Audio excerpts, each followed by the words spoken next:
Caitlin Clark, third season in the WNBA, has already set the record. She had another game in which she had at least 20 points and 10 assists. And I have been saying when she broke into the league, people said her comp is Steph Curry. Now, I think stylistically, the way she plays her game has got some Steph Curry. I think, though, in terms of an iconic player, she's more Michael Jordan. So Jordan walked into the NBA. He was a rookie sensation. Year 2, he got hurt. Year 3, he was like the best player in the league, arguably, and he then needed his Pippen, got it in year 4.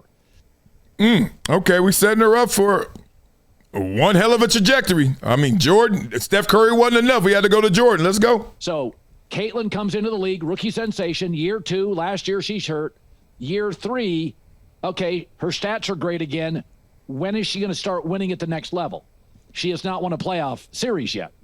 And so my take is she has her Pippen. Kelsey Mitchell was a player that got some MVP votes. And this is not like hating on Caitlin Clark, but the stage of, wow, who's the new kid? I'm done with that. Blah, blah, blah. Let's pause it right there. That's a good setup. Well, let me tell you what he's done with. Look at this. Caitlin Clark is officially the first player in WNBA history to record multiple games of 30-plus points and 10-plus assists. First player. Damn, what was they doing before her? Stats from Friday's game against the Mystics have been corrected, so she finished with 32 and 10. Okay? And that's coming off of her, also being the gal, hey girl, most games with 2010 in WNBA history. She got 11. Look, I thought they meant this year or since she's been playing. No, they meant forever. Look at this. 436 games. Taurasi, 560. It took Diana Taurasi 565 games, and she did it only 9 times compared to Caitlin Clark's done it 11 and 56. I get why they said Steph Curry and Jordan. Okay, so when you see that, it makes you think, oh, she the face of the league by far. You Steph Curry and Michael Jordan? Look. But then you see promotions like this. Do not disturb. The W is on today. The Aces versus Atlanta for a must-watch matchup. Look at this. Indiana and Seattle. So then Dave Portnoy, Barstool Sports, he says, if this is real, and I think this is the most idiotic promo I've ever seen in sports. I like Raven Johnson. But to not put Caitlin Clark on every graphic for every Fever game is literally the dumbest thing I've ever seen. Like, would you ever promote a Lakers game without LeBron? Well, yeah, kind of you would. Spurs without Wemby? I don't think so. OKC without SGA? You got a shot, but maybe.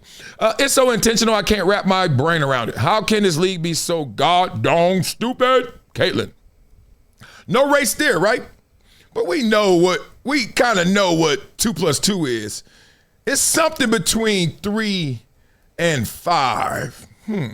All right, I can't believe I'm doing this video, but I had to do it. It's WNBA season. People know I'm a huge WNBA guy. I've liked the league for a long time, specifically Caitlin. I've been following her career forever.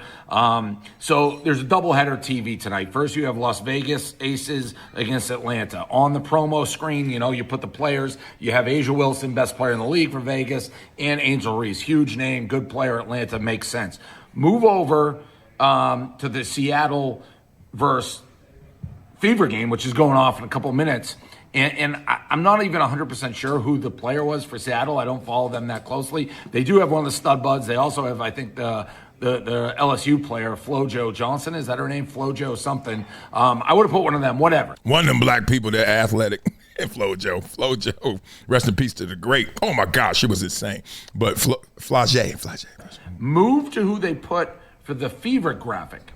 Raven Johnson. Now, I like Raven Johnson. You can go back when the Fever drafted her and everyone was complaining. I'm like, I actually think she brings toughness, good D. I'm happy with the pick. She was a bear at South Carolina. She also averages 1 point a game, doesn't get a ton of burn, doesn't get a ton of minutes. Caitlin Clark, by the way, just put up 30, had the whole sports world talking about her, and 10 assists. Caitlin Clark is the face of your league, and she's not on the television from the WNBA account. You have Now, there are times when they do, all right, like I've been on teams where they're like, we're putting Bruce Smith everywhere. Then they're like, all right, this little ticket thing or this little throwaway thing, put Marcellus there. Or Junior Seau, we put him everywhere. You know, I mean, in some teams you got it. They both the same level. Junior Seau or LaDainian Tomlinson. It's like, oh, damn, we got to put them both. You know what I mean? So he's not nitpicking, but there is something there. Raven Johnson and not Caitlin on that. It's like, when would LeBron, when would the Lakers be playing without LeBron? And maybe if you have two players, LeBron and what's his name? Well, we shouldn't put him if you don't know his name. His name is Luka. My brain, you know who I'm talking about. Luka. If the Spurs are playing, it's automatically Wemby. Right. We heard this already. Blah, blah, blah, blah. So that made a lot of people run with that and say, what's the reasoning behind that? I don't think always there is an intentional, calculated reason of malice. I think sometimes there is an unintentional, not calculated issue of ignorance. Nah, you got to spread it around. Sometimes you even get bored at your job. We always going to put Caitlin everywhere? Is there somewhere we can show that there's another player on our team? I would think that more than anything. I'm telling you for real. I'm not talking about this story. I'm talking about this life that we going to insert this story into, so hopefully we learn something. These kids are getting lost in part because they think the win is doing what Perkins and Stephen A. Smith is doing to Jaylen Brown. That's not the win. That's going to get you the attention. The girl standing in front of the club with nothing on, a mini skirt and a shoestring around her chest, is going to get in real fast. She's going to get attention. Oh, did I forget to mention what comes with that attention? Go ahead, go in there fast. And all the real women, all the ladies, gotta wait or get in on their own. But it ain't gonna be as fast as the one who, We all know how to flash. We all know how to peacock our way into something. These kids think that's the only way. Some of them. That ain't it. Right. I'm glad he said that. No one chooses football. Football chooses you. It's so crazy people still stuck in Pat Mahomes in the offense. I'm like, do you see these numbers?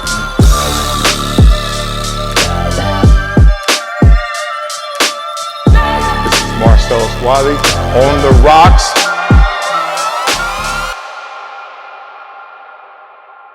Oh, that wasn't enough? Y'all want some more? Well, check out the link in my bio, Hydration Situation Live. Blah, blah, blah.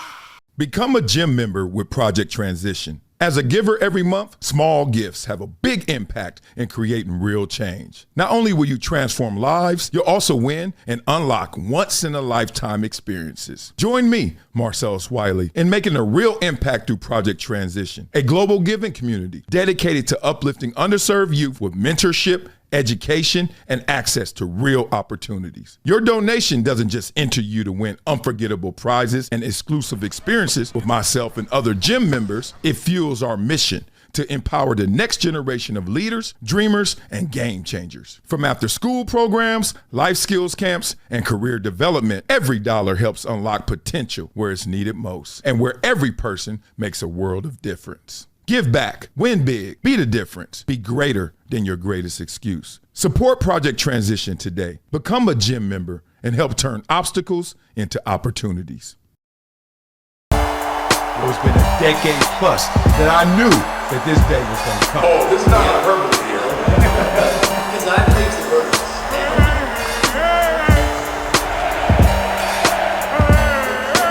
Time to hydrate. Hydration situation, so.